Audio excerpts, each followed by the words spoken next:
오늘 말씀에서는 솔로몬 왕이 얼마나 많은 재산을 갖게 되었는지, 얼마나 부유한지 이 부분에 대해서 자세하게 보여주고 있고요.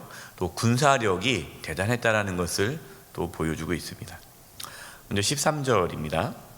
솔로몬의 세입금의 무게가 금 666달란트요. 그러니까 1년에 들어오는 금의 무게가 666달란트다.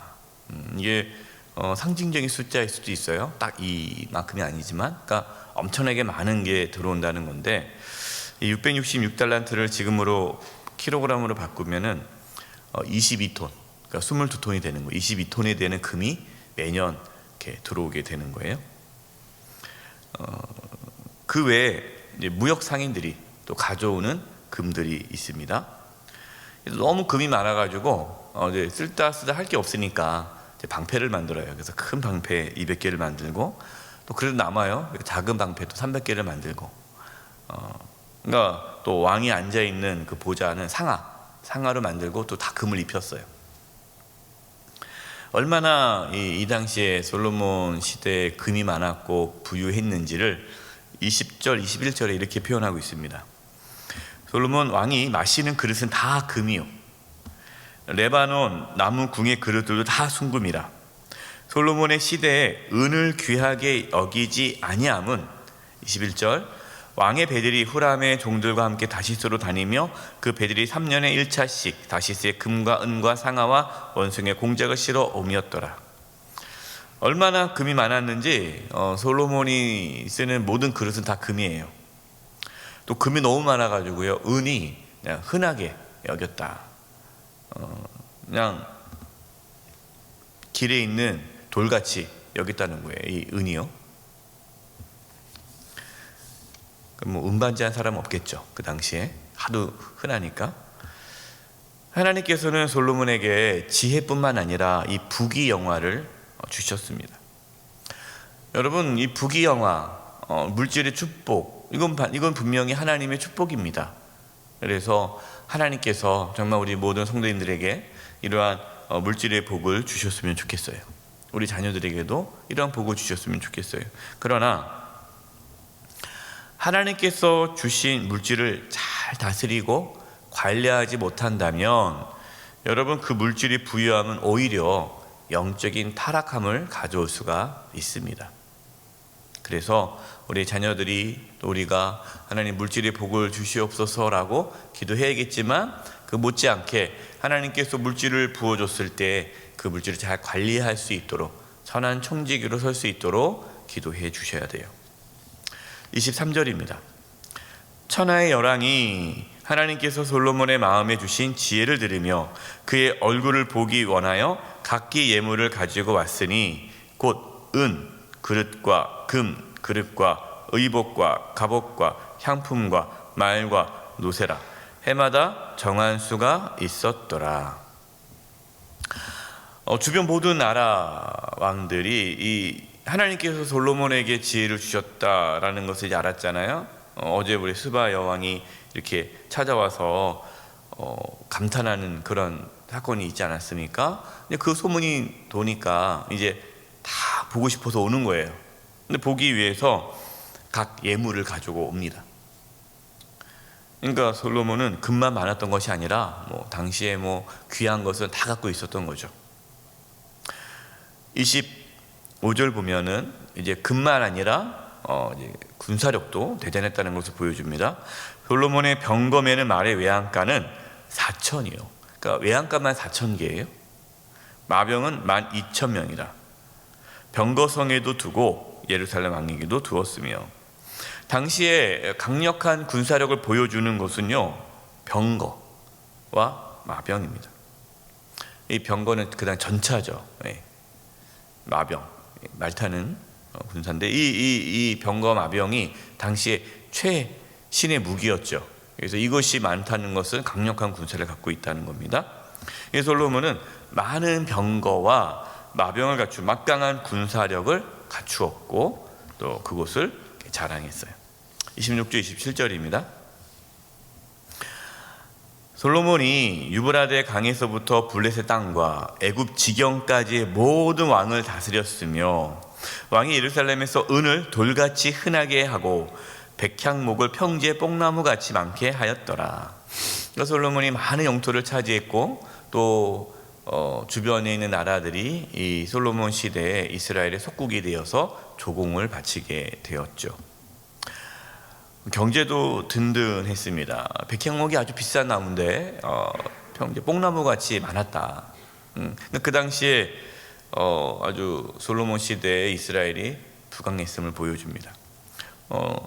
하나님께서 주신 은혜와 복을 솔로몬은 충분히 누리면서 40년 동안 이스라엘을 다스렸습니다. 이스라엘 역사를 보면요, 이 솔로몬 시대만큼 평안하고 부강했을 때가 없어요. 가장 넓은 땅을 차지했던 시대이죠. 31절입니다. 솔로몬이 그의 조상들과 함께 잠에 그의 아버지 다윗의 성에 장사되고 그의 아들 르호보암이 대신하여 왕이 되니라. 결국 솔로몬도 어떻게 됩니까? 죽었다, 장사되었다. 여러분, 아무리 부귀영화를 누려도 천년만년 살 수가 없지 않습니까? 이 땅의 삶에는 끝이 있어요. 솔로몬도 결국 장사가 되었습니다. 여러분, 우리도 이 땅에서 영원히 살지 않습니다.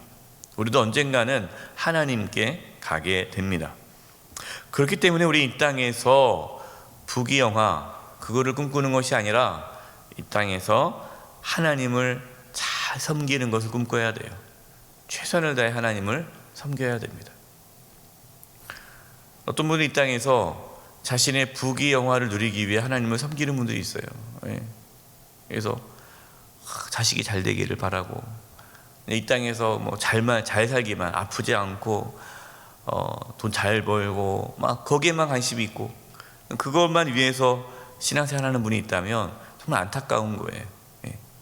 우리는 영원한 천국이 있습니다. 하나님을 만나게 되죠. 그렇기 때문에 이 땅에서 정말 하나님을 위해 최선의 삶을 살기를 기도할 수 있기를 바랍니다. 다 놓고 가는 거예요. 다 못 가져갑니다. 역다해야, 오늘 이제 역다해야에서는 이렇게 솔로몬의 이야기가 마치게 되죠. 그러나 여러분 알다시피 실제로 솔로몬은 노년에 우상을 섬기게 됩니다. 하나님의 말씀에 순종하지 않죠. 결국 솔로몬에게 주어진 그 축복들이 결국에는 솔로몬의 삶을 무너뜨리게 됩니다. 하나님께서 모세를 통해서 너희들이 나중에 왕이 세워지면 하지 말아야 할 것 3가지에 대해서 하나님께서 말씀하신 것이 있어요. 이 모세를 통해서 주신 겁니다. 신명기에 나와요. 그러니까 신명기 17장 16절 17절입니다. 그러니까 솔로몬이 분명히 그 말씀을 알았을 거예요. 신명기 17장 16절 17절에 이렇게 말씀하고 있습니다. 그는 왕을 말하는 겁니다.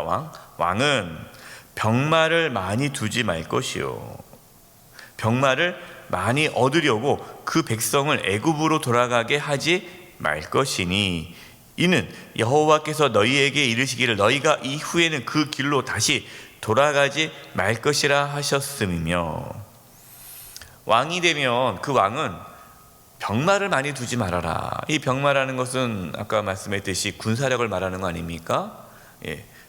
군사력을 키우기 위해 애쓰지 말아라. 그리고 그 군사력, 병마를 얻으려면 말이 있어야 되잖아요. 그러니까 말을 얻으려면 어디로 가야 돼? 애굽으로 가야 돼. 애굽이 그 당시에 말이 많았기 때문에 애굽으로 가야 됩니다. 근데 애굽은 하나님께서 애굽에서 나오게 하셨잖아요. 그리고 애굽은 또 우상 숭배 가득한 곳이기 때문에 그 애굽의 그 문화, 그 애굽으로 다시 이스라엘 백성들이 돌아갈 수 있으니까 아예 그냥 차단해 버린 거예요. 그러나 솔로몬은 이 하나님의 말씀을 어기고 병마를 많이 갖추기 위해 애썼습니다. 그리고 심지어 애굽에서 말을 많이 가져오기 위해 애굽과 유대 관계를 맺기 위해 애굽의 공주 바로의 공주를 아내로 맞이하는 이러한 일을 하게 되죠. 솔로몬은 하나님보다 눈에 보이는 군사력을 의지하였고 그것을 자랑하였습니다. 또한 17절 신명기 17장 17절 말씀 보면요, 그는 왕입니다. 왕에게 아내를 많이 두어 그의 마음이 미혹되게 하지 말 것이며, 왕은 아내를 많이 두지 말 것을 하나님께서 명령하셨어요. 그 이유가 뭐냐면 미혹될 수 있다. 또 이방 여인과 결혼하지 말아라. 왜? 그 이방 여인이 섬기던 우상을 또 섬길 수 있기 때문에 그렇게 하나님께서는 왕이라 할지라도 아내를 많이 두지 말아라 라고 말씀하셨습니다. 그러나 솔로몬은 아내를 많이 두었어요. 솔로몬 왕이 노년에 우상 숭배를 하게 된 결정적인 이유가 뭡니까? 이방 여인을 아내로 맞이했는데 그 이방 여인의 아내가 각자 자신들이 섬기는 신들이 있지 않겠습니까? 그 신들을 섬기기 위해 신전을 세웠어요. 신전을. 그러니까 이방 신전을 우상 숭배할 수 있도록 배려해 준 거예요. 왜? 아내가 다 내가 믿는 신을 섬기겠다고 하니까 해준 거예요. 그러면서 이방 신전이 들어오고 우상 숭배가 이루어지게 되었고, 결국 솔로몬도 그것에 따라서 우상 숭배하는 삶을 살게 된 거예요. 솔로몬은 하나님의 말씀보다 세상적인 욕망에 휩싸여서 아내를 많이 두게 되었습니다. 또 신명기 17장 17절에 보면은 또 자기를 위하여 은금을 많이 쌓지 말 것이니라. 자기를 위해 은금을 많이 쌓아두지 말라는 거예요. 그러나 솔로몬은 지나치게 은금을 많이 쌓아둡니다. 많이 있으면 어떻게 해야 돼요? 쌓이는 대로 베풀어야죠. 나눠야죠. 결국 솔로몬은 백성들에게 많은 세금을 거둬들이게 되고 큰 부담을 주고 더 갖기 위해서, 그래서 정말 하나님 말씀을 어기고 이 세 가지를 하지 말라는데 세 가지 다 해요. 결국엔 솔로몬은 이스라엘 백성들에게 고통을 주고 또 하나님의 마음을 아프게 하는 노년의 그러한 삶으로 인생을 마감하게 되죠. 저와 여러분, 우리는 무엇을 소망하면서 살아야 하겠습니까? 솔로몬은 아마 이 세상의 모든 사람들이 부러워하는 삶일 거예요. 나도 그랬으면 좋겠다. 지금도 솔로몬만큼 부자가 없다고 하니까요. 아무리 돈이 많아도 솔로몬보다 많지 않다고 하니까 얼마나 솔로몬이 돈이 많았겠어요? 부자였겠어요? 저와 여러분은 솔로몬이 누렸던 그 부귀 영화를 소망하는 것이 아니라 끝까지 믿음의 길을 걸어갈 수 있기를 소망하기를 바랍니다. 우리가 가난해도, 몸이 아파도, 인생에 여러 가지 환난이 있어도, 우리가 어떠한 상황에 있어도 끝까지 하나님만을 섬기며 하나님을 기쁘시게 하는 삶을 살기를 간절히 소망하는 저와 여러분 되기를 축원드립니다. 기도하겠습니다. 하나님, 저희들이 이 땅에서 부귀 영화를 누리는 것에 소망을 두지 말고 오직 하나님을 기쁘게 하며 하나님을 찬양하며 하나님만을 섬기며 살아갈 수 있는 저희 모두가 되게 도와 주시옵소서. 끝까지 믿음의 길을 걸어갈 수 있도록 저희들을 붙잡아 주시옵소서. 예수님의 이름으로 기도드립니다. 아멘.